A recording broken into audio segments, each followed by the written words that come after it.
Okay, I'm Chris Avina with American Outdoor News. We're here for another episode of our podcast with Andrew Schieppo from Cubic Mini Stoves. Andrew, thank you so much for coming on. Hi, Chris. Thanks for having me. Now, you have a very unique niche in the wood burning stove market, or the alternative heat market. How did your company come about? Yeah, so the owner wanted to have a heat source that would basically eliminate humidity and extend the boating season. So in September, instead of closing things up, he can prolong it. And so he made himself a prototype, installed it on the boat, and it actually worked really, really well. So he went back to the drawing board, tweaked it a bit, installed that one, and over time, the wood stove brought attention to him, and people came by asking him what it's about. They wanted one, and it just spiraled from there. It's funny how word of mouth spreads fast. Yeah, that's how the company really started. It's just like a necessity for something that didn't really exist, and it just took off. Now, how long have you been in business? The idea for the stove, I believe, was 2012. 2013, we started producing more, and that was just by suppliers coming in saying, "Hey, we like the stove, so I want to buy one," and we would make it for them. And then I believe our website went live in 2014. Wow! So you're a fairly young company, and you're growing expeditiously over a really short period of time. Yeah, you can say that. Yeah. So the applications for your stove, how many different models do you have? We have two models with two different trims, being black and brass. The application is pretty much recreational. So you're looking at things that are primarily transport based. So you're looking at things like boats, vans, some RVs, ice fishing shacks, things of that nature. Residential is not really allowed just because of the restrictive use of a non-certified appliance in a residence. So that's why when you have something like a transportation situation, the same residential rules do not typically apply. Okay. So what is the heating capacity? How much area do these stoves heat? Yeah, so I mean, if you're looking in terms of area and volume, the Cub is designed to heat up to 200 square feet with generally low ceilings, and that's more for spring and fall use. When you're looking at the Grizzly, it can heat between 200 and 400 square feet, generally for spaces that have higher ceilings, and that's more for winter use, because whenever you have really low temperatures outside, now you're starting to deal with how well the space is insulated, ceiling height and so on. But you're looking at spaces generally below 400 square feet. I know a boat or a van or an RV really isn't insulated the way a house would be. So that pushing out a lot of heat in a small space. Exactly. And like a lot of our stoves also get installed in school buses or renovated school buses, which typically have a lot of windows. So when you have that amount of windows, you get a lot of heat loss through there. But a lot of people who do own school buses go through the proper process to insulate it if they are going to run into extreme winter conditions. And the stove generally heats from the cab in the front all the way to the back, and you're looking at about a 40-foot run for a full size school bus. Wow, that's that's a lot. That's a lot. Yeah. So technically, if it was certified for home use, you could really put it in a bedroom or a game room and heat it comfortably. That's right. And the nice part about that is you're not relying on a massive wood stove to heat up your entire space. You're trying to just either create ambiance, take the chill out, remove humidity, just to give it a little, comfort. And there's not much of that on the market right now. So far, we're not certified, but we intend to be in the future. What does it take to be certified? It's quite the process. You have to basically do your own testing in-house, determine your distance of clearances and so forth, and then provide that to the third-party certifier, and they're going to test it based on your measurements and distances. So once we do our own testing according to their methodology, then we can go ahead and get it certified for home use. Until now, what we've used was marine standards, which if you look at like a boat would be the most dangerous place to have a wood stove. So if you can maintain your distance to combustibles so that the surfaces do not exceed what's okay for a boat, then you're sure it's going to be safe for almost any other application other than a boat.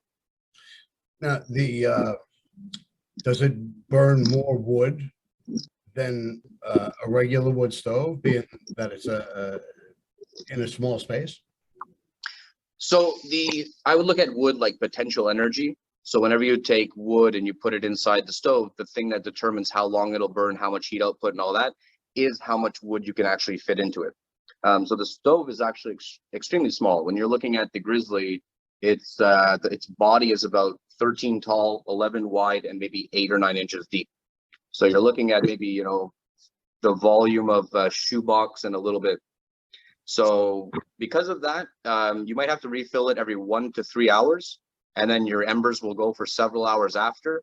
But that's going to depend on the wood you're burning, how you set the stove, the flue system, the weather outside. There's a lot of things that determine how long of a burn time you can get. Yeah. But generally, it's quite good for its size. That's really pretty impressive. Yeah. We achieved that also with a secondary combustion system that pulls air from underneath, and then it reintroduces the superheated air with the smoke, so that you can produce heat with energy that would be otherwise lost up the flue pipe. What if now this wouldn't be in a home? What if I built a sauna in my yard? A lot. I get that question quite often.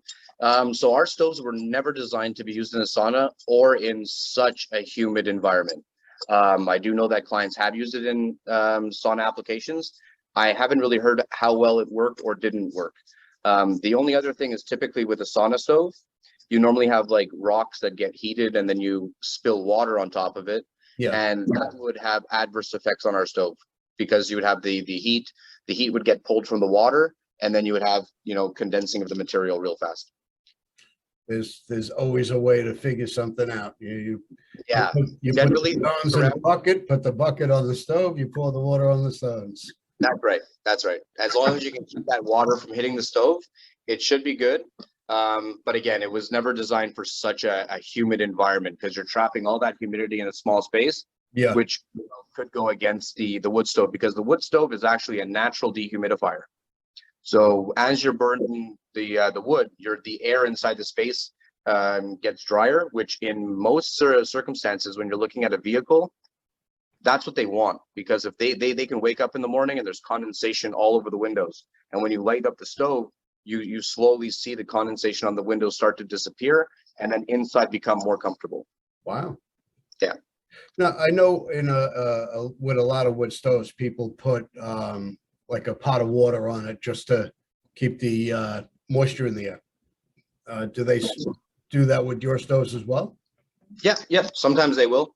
Also boiling water on top for coffee, tea, porridge, things like that. Breakfast being cooked on top of the stove is quite often to see. And we also have a mini roaster option that you can put on top of the Grizzly, which would essentially turn the top of the stove into an oven. And there you can cook things, you can bake things. I've seen banana bread, muffins, pretty much anything you can think about. Montreal smoked meat. It's only left up to your imagination. Exactly. You know what? If you're an outdoorsman, you figure a way. You gather your herbs and spices. You shoot your meat, and the rest is up to you. Exactly. That's great. We're going to take a quick break here to acknowledge some of our sponsors.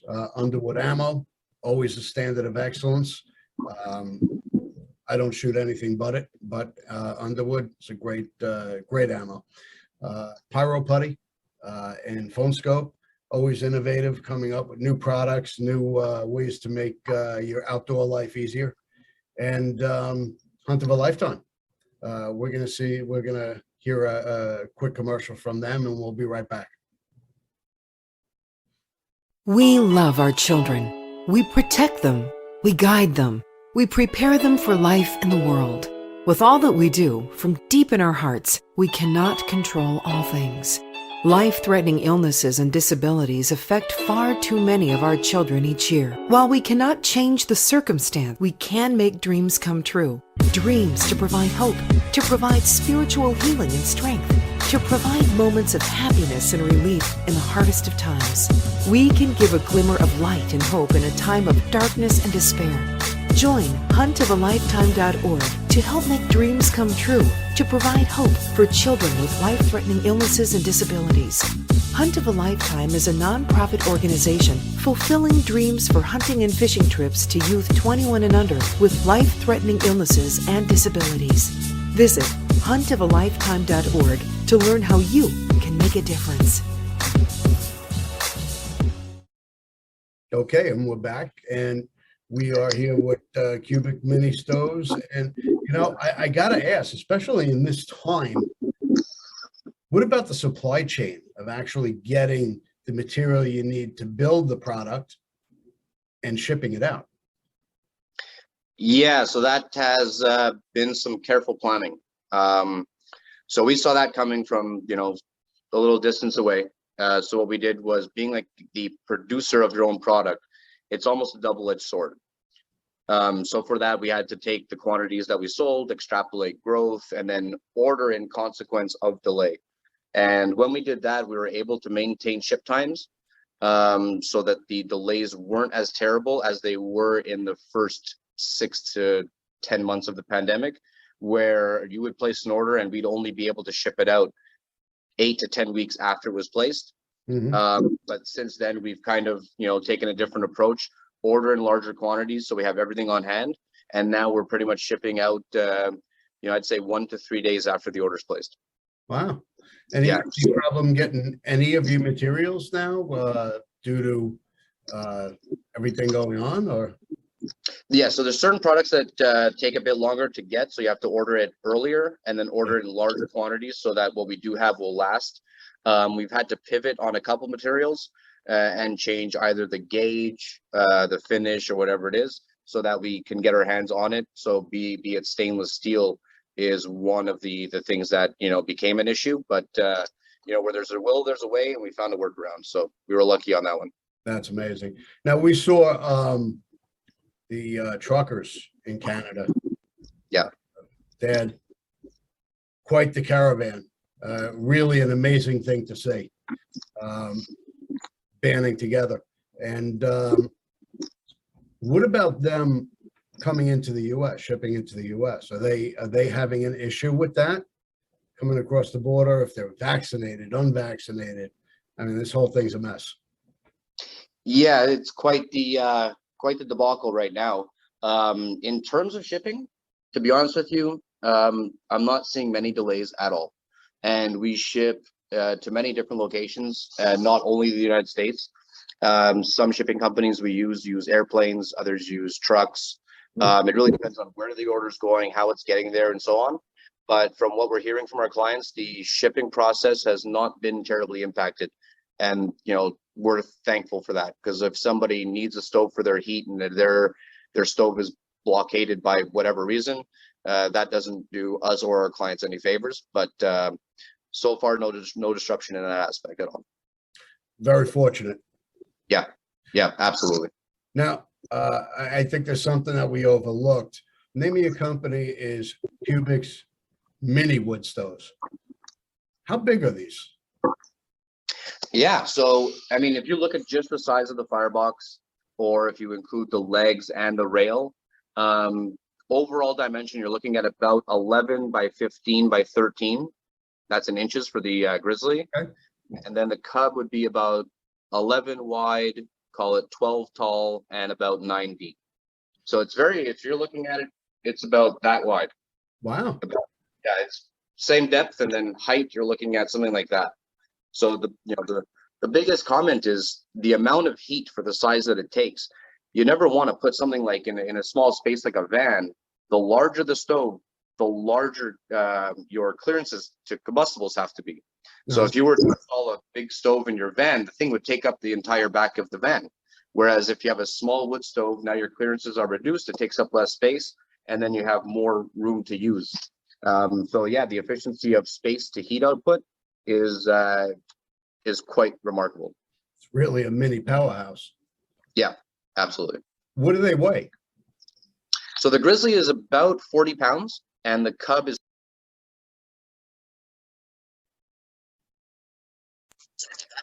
I lost your audio. What does the cub weigh? Yeah, so the cub is 27 pounds, the grizzly is 40, and the lightweight construction, it's pretty durable. I mean, if you look at the grizzly, the top plate is 3/16 of an inch thick, the bottom plate is 3/16 of an inch thick, body is 1/8, and we have a 1/2 inch thick insulation all the way around. Mm-hmm. So the construction is durable, but it's pretty light for what it is, which allows us to mount it to the wall. And when you mount it to the wall, you're also saving square footage, and you can store things below it, and it becomes very versatile in that aspect as well. What kind of flashing is required if you're going to mount it to the wall or even have it on the floor? You got to have some kind of barrier behind it, correct? That's right. So you typically need to heat proof it and make sure that the surrounding space is protected adequately.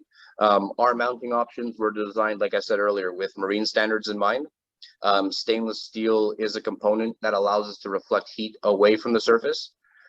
We have a 1-inch airspace that's generally used in most wood stove shielding that acts as a heat buffer. Mm-hmm. And then you have airflow on the other side so that your heat doesn't continuously climb. And by doing that, we get to reduce our clearance from 20 inches down to 3. Wow. So you don't need to keep it 20 inches away anymore. It goes right to the wall, and then you're nice and safe. What about the flue system? Yeah, so the flue system is quite interesting. When you look at it, it's a double wall pipe that comes off the stove. So that's a pipe within a pipe. And then just prior to exiting the ceiling, it turns into a triple wall insulated pipe, which goes all the way to 1 foot above the highest point of the roof. And there's a lot of physics that we've determined over time to really dial that flue system in. And the best way to explain the flue system is that it's the engine of the stove. The stove is really just a box that you make a fire in. The piping is what allows it to work and become efficient. So the flue system is what's really throwing off the heat. Well, it's what's allowing you to have to maintain a fire, to have an efficient fire. So imagine if you build a fire outside and it's just a campfire. There's no air intake, there's no pipe, there's no nothing. So it's very inefficient. Then when you put it inside the stove, now you're controlling the airflow, the rate of air that's going into it, and then the rising heat inside the pipe that wants to rise is pulling the air into the stove. So it's that functionality that really makes it what it is. Yeah. Okay, so what's next for Cubics? Yeah, that's a great question. So like I said earlier about the certification, we're going to go down that road, or we're going to attempt to at least, which I'm pretty confident we will pass. After that, we're looking at different products and mounting options for our stoves, as well as accessories to add more functionality to it. And those products should be in testing in the next couple of months and then available within the year. That's great. I would definitely consider putting one in my bedroom. Absolutely. Absolutely. But all right. Well, I appreciate your time. We look forward to what you have coming in the future and expanding your applications. And where can we find you? Yeah, that's cubicminiwoodstoves.com. That'll bring you to our website. And then from there, you can hit the contact us page and then send us an email or call if you'd like, and we'd be glad to help. And you on social media as well, Facebook and Twitter? And Facebook, we're predominantly on Instagram, Facebook, and a little bit of YouTube. This year, we're going to be looking to expand to other platforms as well. Great. Thanks again. I look forward to seeing you, new products and what we have coming up. And I appreciate you coming on. Absolutely. It's been a pleasure, Chris. Thanks a lot for the opportunity.